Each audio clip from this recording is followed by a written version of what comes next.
The first time I saw those words, my day started off like any other. I went to work at my monotonously, mind-numbingly boring desk job, clacked on the keyboard for 8 hours, and had the same bland ham and cheese sandwich for lunch. As I sat in the break room, halfway through my sandwich, I opened up the dating app I'd downloaded only recently. I was a fairly good-looking guy, so I'd gotten plenty of matches and been on countless dates. But none of the women were really what I was searching for.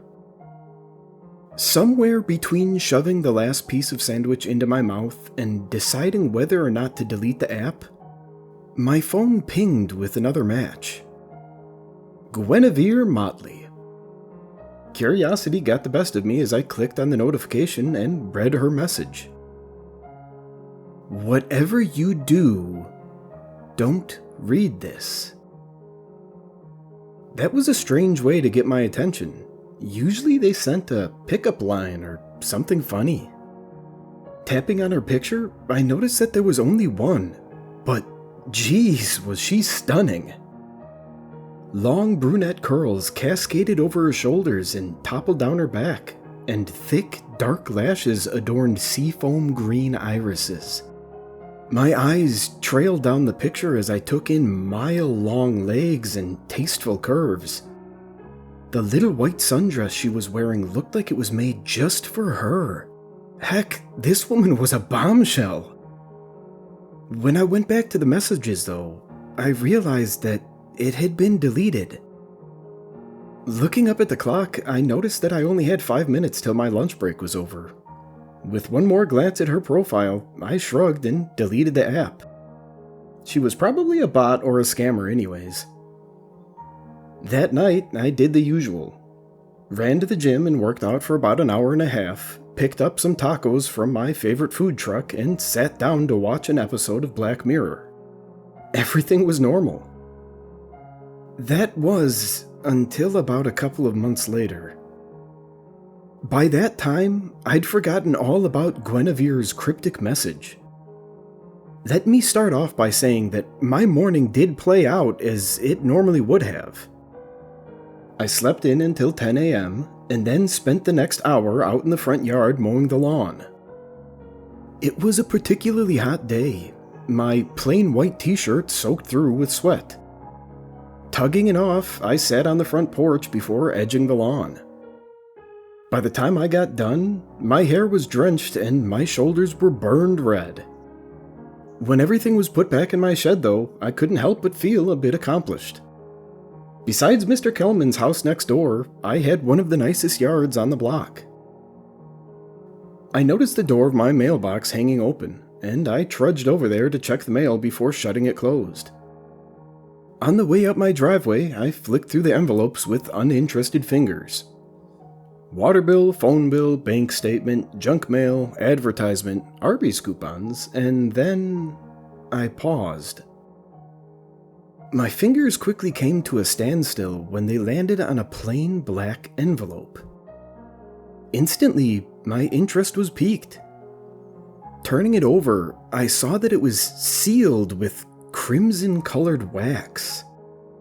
Now I was really invested. Who even sends letters like this anymore? I slid my thumb under the seal, ripped open the envelope without a second thought, and tugged out the note inside. Thick, dark ink was scrawled across it, and I took no time in reading it. Let me guess. Despite my warning, you've decided to read this? I told you not to, but now it's too late. By the time you've made it to this point, there's little chance of turning back. The second your eyes landed on these words, you just couldn't help yourself? I guess I shouldn't blame you. I couldn't stop myself either. The curiosity was simply too much to handle? So let me at least tell you what you're in for. I'm going to warn you right now. It's not going to be pleasant. But you did this to yourself. Remember that. Pausing for a moment, confusion bubbled from within me at the words. What warning? Flipping the paper over, I didn't see any writing on the other side. That was until I glanced at the back of the envelope. I could have sworn that this writing wasn't here before. Surely I would have noticed it. In huge red letters, the words, "Whatever you do, don't read this," stared back at me. What kind of sick joke was this? With a quick glance around my neighborhood, I wondered if anyone had even seen who delivered the letter. My interest only grew when I realized that there was no return address. Heck, my name or address wasn't written on the envelope either. Perhaps this was meant for someone else? Surely, if it was for me, they would have addressed it to me. Brushing it off, I ripped it to shreds and tossed it in the garbage. Right about that time, I noticed Miss Brookfield on her porch looking over. A smile stretched across her face as she raised her hand to wave at me. Offering a wave of my own, I suddenly got an idea. She was a nosy old bat, and she always seemed to sit out on her porch on mowing days, but in this instance, it might prove to be helpful. Maybe she had seen who delivered the strange letter. Sauntering across the street, I walked up the steps to her front porch and offered her a smile. "Hey, Miss Brookfield, how are you doing?" A shiver raced over me as I watched her pale blue eyes slide up and down my shirtless chest before speaking, a mischievous smile tugging at her lips. "A lot better since you've got here." A vulgar little chuckle escaped her brightly painted lips as she finally met my eyes. "I might be past my prime, but I've got the most beautiful little granddaughters that might—" "Miss Brookfield," I started, cutting her off. "I apologize for interrupting, but the reason I really came over here is because I received a strange letter in my mailbox." One silver brow raised as she waited for me to continue. "I guess I was wondering if you had seen anyone deliver it?" "You mean the mailman?" She fired back, sarcasm melting into her words as she fanned herself. "No, not the mailman." I laughed a little awkwardly before saying, "I think this letter was hand-delivered." With a shake of her head, she stood and walked over to her front door. Pulling open the screen door, she threw me one more glance. "I see almost everything that goes on in this neighborhood, and I can assure you that the only person I noticed stopping at your mailbox was the mailman." "Okay," I started.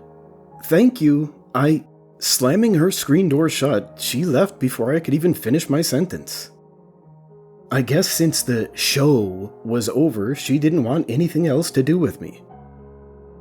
I shuffled a bit in place, then shoved my hands into my pockets before scampering across the street and back onto my property.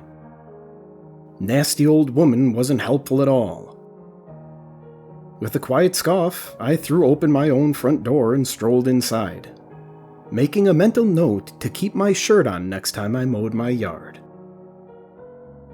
Sunday was uneventful. The strange letter was honestly the last thing on my mind. I had a spreadsheet I needed to get done for work, and I had to present it at 8 a.m. the next morning. My day flew by almost as fast as my fingers flew across the keyboard. If this presentation went well, I was sure it would end in a promotion and a raise. Monday morning, I woke up and was running a bit late. Luckily, I pressed and starched everything the night prior. Rolling up the sleeves of my crisp white button-down, I quickly threw on a tie, stepped into a pair of black slacks, and slid into some shiny black loafers. With a glance in the mirror, I carded my hand through my still damp hair before deciding to add a bit of gel, hoping it would stay in place long enough to survive the meeting. Everything that could have gone wrong that morning did. Throwing my car in reverse, I peeled out of my neighborhood and onto the freeway.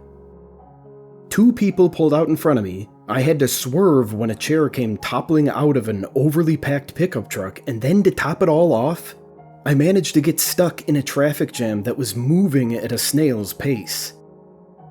The time was ticking by, and as each minute passed, I was getting more irritated.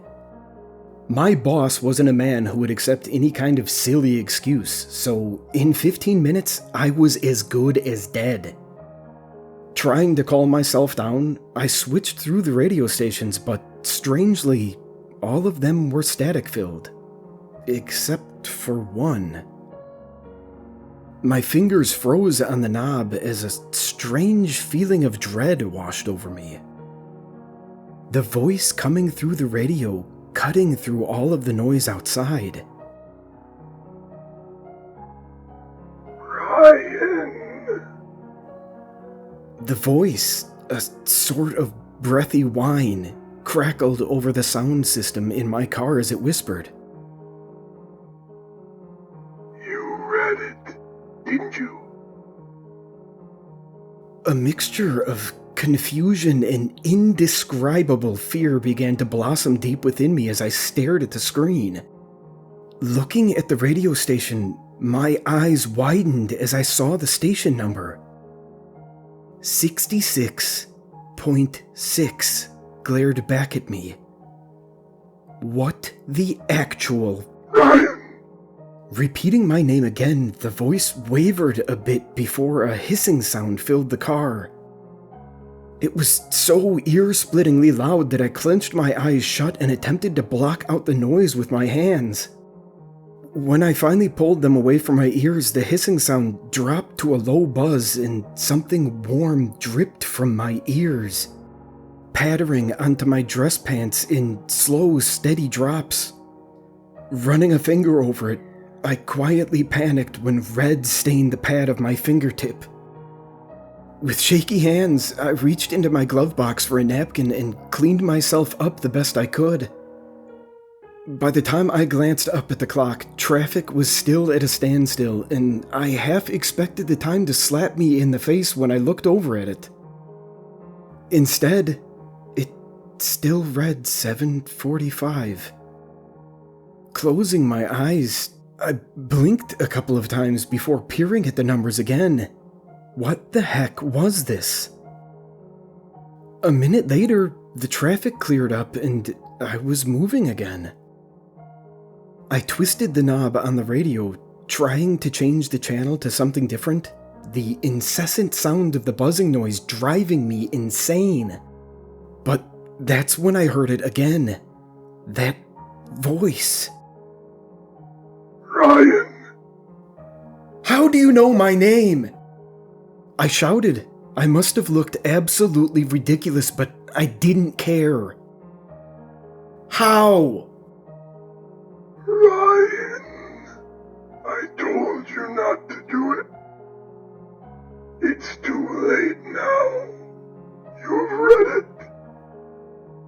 Ice-cold terror raced through my veins as I gripped the steering wheel so tightly that my knuckles turned white. Listen to me. It whispered. The voice on the radio a strange-sounding warble over the fuzzy static that was beginning to rise. I want you to swerve out into traffic. What? No! I shouted, my anger simmering dangerously close to outrage. Without so much as a second thought, though, I watched in horror as my foot pressed down on the accelerator and my hands twisted the steering wheel. Within a matter of seconds, the sickening crunch of metal rang throughout my ears as I crashed into another car. The impact knocked me out cold, and when I awoke in the hospital sometime during the night, I learned that it was because of the airbag. The concussion I gained because of that made me feel like my thoughts were swimming through a thick blanket of fog. But that soon cleared within a few days. What didn't clear was the guilt that hung over me like a cloud. The people in that car weren't severely injured, but I did find out that it was a mother and a young child. Both of our cars were totaled, but despite everything, it was written off as an accident. It was determined that I'd passed out before my car swerved into the other lane, but I could have sworn I was conscious. The voice told me to swerve. I was sure of it. And that's what made me feel so horrible about the whole situation. I would have taken full responsibility. Guilt was a heck of a feeling, and I hated every second of it. I should have spoken up. I should have taken accountability. I should have fought just a little harder to block out the voice. When I finally made it back to work at the end of the week, though, I was pleasantly surprised to find that my boss had looked over the spreadsheet that I'd emailed and decided that despite me not being able to present it like I'd intended, he was very impressed. In fact, he wanted to see me in his office at 2 that afternoon to discuss it. Deciding to go ahead and take my lunch, I headed to the break room and pulled out my usual sandwich. For some reason, I was only able to eat about half of it though before I started feeling kinda sick. My eyes darted around the room for a trash can before I finally ran over to the sink. Gripping the edge of it, I wasted no time in emptying everything in my stomach into the sink. The horrible burning sensation in my throat made tears well up in my eyes as I tried to get myself under control. And that's when I heard it. The little radio sitting on the counter flipped between about a dozen stations before it stopped on one. Ryan! It whispered, "No, please no." I sputtered out through gritted teeth. I want you to turn on the garbage disposal. Sweat beaded atop my brow as I tried to fight the urge to comply. My eyes widened in horror as I watched my hand twitch and my fingers flex as I tried and failed to stop myself.